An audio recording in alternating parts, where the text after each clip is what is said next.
Hello, my name is Mirhat Sharifjan and welcome to Eurasian-Express, a YouTube channel dedicated to geopolitics, history, culture, languages, ongoing events and developments in Eurasia, namely in the Central Asia, in Russia, China, the Caucasus, and other parts of the continent. Today we're going to talk about Kazakhstan, namely the recent decisions this week by courts in Kazakhstan to reject the appeals filed by activists from the Russian Federation. We're talking about Mansur Movlaev, an activist from Russian Republic of Chechnya, and Yulia Yemelyanova, an opposition activist who used to work for a team of the late Russian opposition leader Alexei Navalny in St. Petersburg. So the court's decisions came amid growing concerns about the situation faced by Russian activists who are wanted by Moscow on charges which many consider as trumped up or politically motivated. We see that many people in Kazakhstan and elsewhere, and in Russia, of course, they don't see Kazakhstan as a safe place anymore for those fleeing Russia, fleeing a political persecution in Russia, or fleeing Russia's war in Ukraine. So, who are Movlaev and Yemelyanova? Movlaev has been known for his open criticism of the government in the Chechen Republic in Russia, especially his criticism of Ramzan Kadyrov, the Kremlin-appointed leader of the Chechen Republic. He and his supporters say if he is extradited, he might face not only arrest, but torture and even death. And those claims are not baseless because for many years, many human rights activists and organizations documented the alleged cases of disappearances of people in the Chechen Republic, torture, extrajudicial arrests, and even killings. So in many cases, people claim that Ramzan Kadyrov personally took part on those in those events, including torture and killings. We don't know if it exactly was the case, but because this is the situation when people claim that this happened, and many who survived this ordeals and managed to escape to the western part of the world, they claim that this is the situation faced by many in the Chechen Republic. Yemelyanova, back in Chechnya, Movlaev is accused of high treason. Meanwhile, Yemelyanova is wanted in Russia on charges of alleged stealing a mobile phone from a taxi driver. Well, it sounds ridiculous, but this is the case. Despite all those charges, and especially despite the human rights organizations' concerns, Kazakh officials, Kazakhstan Supreme Court ruled to extradite both Movlaev and Yemelyanova to Russia. The court later suspended the decision because the activists applied for political asylum in Kazakhstan. Now, after this week decisions were made to reject their appeals, it looks like they might be extradited to Russia, and then We'll see what's going to happen after they are back in Russia. And the cases of Movlaev and Yemelyanova are not isolated. In fact, they appear to reflect a much broader transformation in Kazakhstan's approach toward Russian citizens who fled the country after the start of Russia's full-scale invasion of Ukraine. For some time, Kazakhstan was viewed as a kind of a transitional, safe space between Russia and the wide world. Thousands of Russians moved there after a so-called partial mobilization was announced by the Russian President Vladimir Putin in September 2022. Many anti-war activists, journalists, IT experts, and draft evaders, they just believed that Kazakhstan offered them a relative safety. And initially, Astana tried to maintain a delicate balance. Kazakh officials stated that people would not be extradited back to Russia for avoiding military mobilization. But at the same time, Kazakhstan also signaled that individuals placed on international wanted lists in Russian Federation could still face detention and deportation. The events which took place since the beginning of this year indicate that the balance is shifting. One of the major examples was the case of Russian serviceman Semyon Bazhukov. Bazhukov fled from a Russian military facility located in the Russian military base in Kazakhstan, in the Kazakh city of Priozersk, early in late January. But in February, Kazakh officials detained him and handed him to the Russian military personnel. Almost simultaneously, a Kazakh court in Almaty also ruled to deport a 25-year-old IT expert, IT engineer, Alexander Kachkurkin, a native of Crimea who had dual Ukrainian and Russian citizenship. Well, right after he arrived to Moscow, after he was deported from Kazakhstan, he was immediately arrested on treason charges. Well, human rights activists were really alarmed by these cases. Other case is not about a Russian citizen, it's about a Kazakh citizen, an ethnic Russian, and a former Russian Orthodox priest Yakov Vorontsov. He is an outspoken anti-war activist. He was detained in Almaty in February as well this year and sentenced to 10 days in jail on charges of misusing drugs. He adamantly rejected all the accusations, saying that this is a politically motivated case.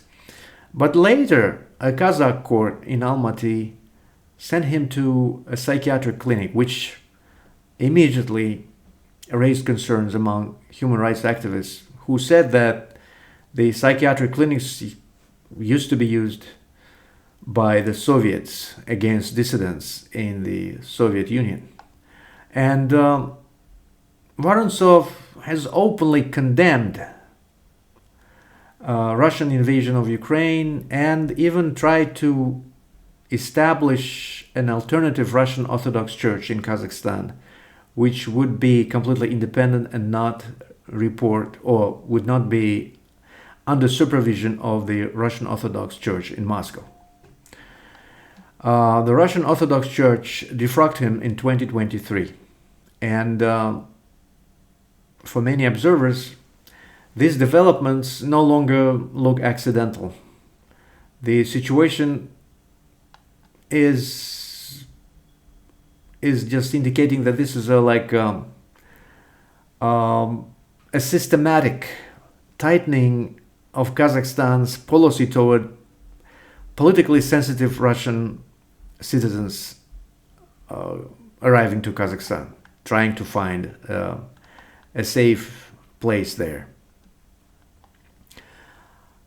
Already in January 2023, Kazakhstan introduced restrictions limiting citizens of Eurasian Economic Union, including Russia, to 90 days of stay within 180-day period. The previous system of repeatedly exiting and re-entering the country to reset legal stay periods was abolished.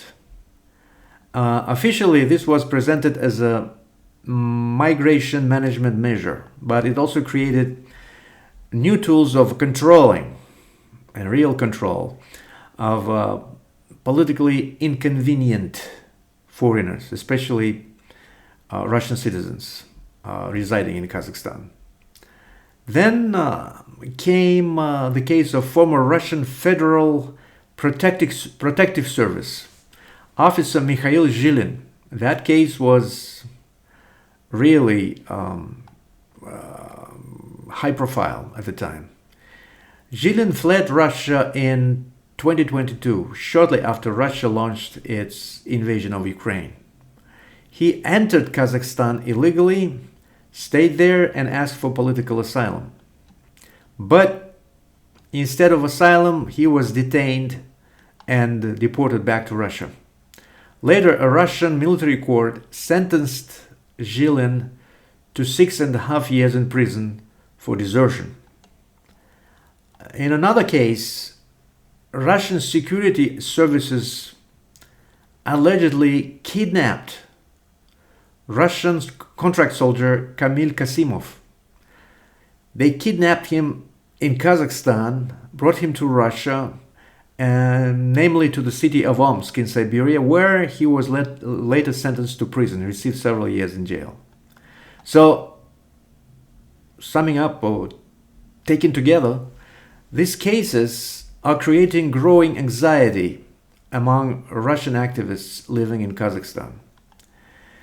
Many now ask, is Kazakhstan gradually transforming from a relatively safe place, safe transit country, into a place where Moscow's political reach increasingly operates openly?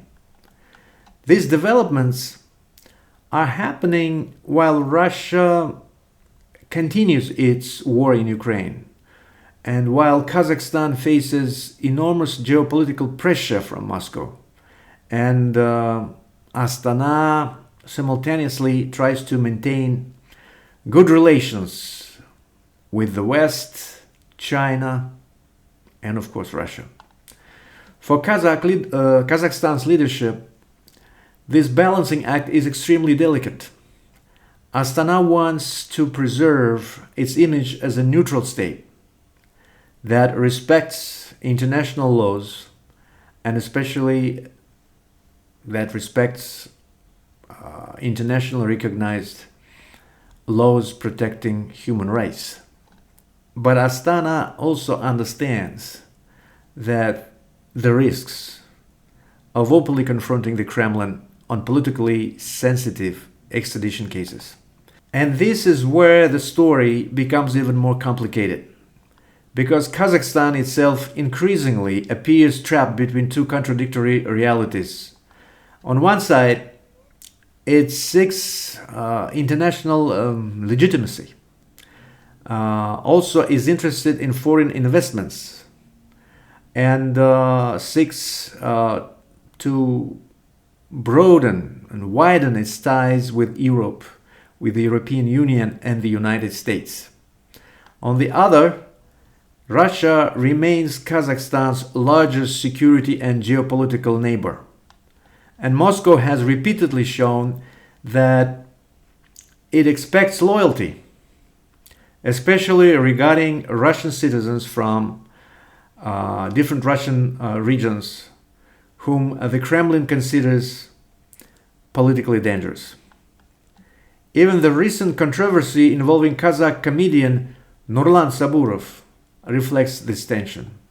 Saburov was reportedly banned from entering Russia for 50 years. And Saburov was very, very popular in Russia. He was making a lot of money in Russia.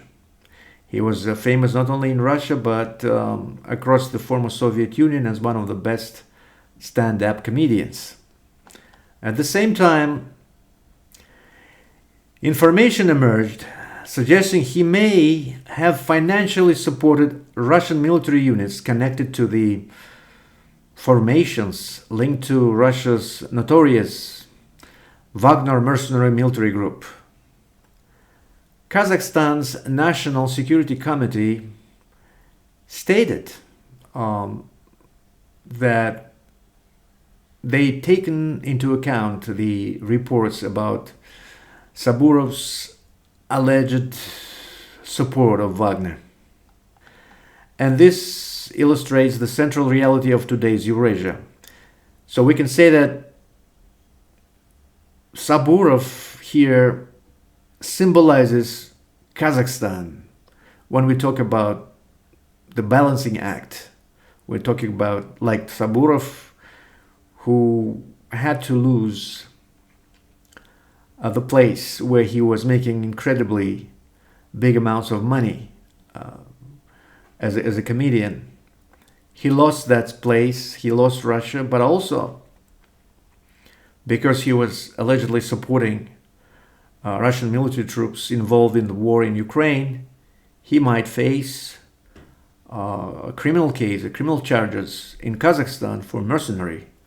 And looks like neutrality is becoming harder and harder to maintain. And I'm talking not only about individual like people like Saburov and others. I'm talking about countries like Kazakhstan. So for Russian anti-war activists and political refugees, Kazakhstan no longer appears to be the relatively predictable refuge it once seemed to be after Russia launched its ongoing invasion of Ukraine in February 2022. Instead, it is increasingly becoming a place where geopolitics, security interests, migration policy, and pressure from the Kremlin intersect. The cases of Mansur Movlaev and Yulia Yemelyanova may therefore represent much more than ordinary legal disputes. They may symbolize a deeper transformation in Kazakhstan itself. A transformation taking place quietly, slowly, but with potentially enormous consequences for the future of political asylum, civil liberties, regional politics across Central Asia, if you want. Well, again, my name is Mirhat Sharbjan. Thank you for watching. And again, I remind you, it was Eurasian-Express. If you enjoyed this analysis, please subscribe to our channel, like this video, and share your thoughts in the comments.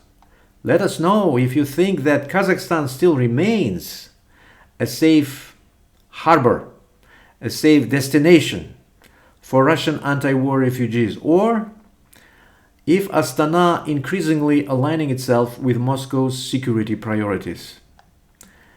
See you next time. До скорых встреч. Сау саламат болыңыздар.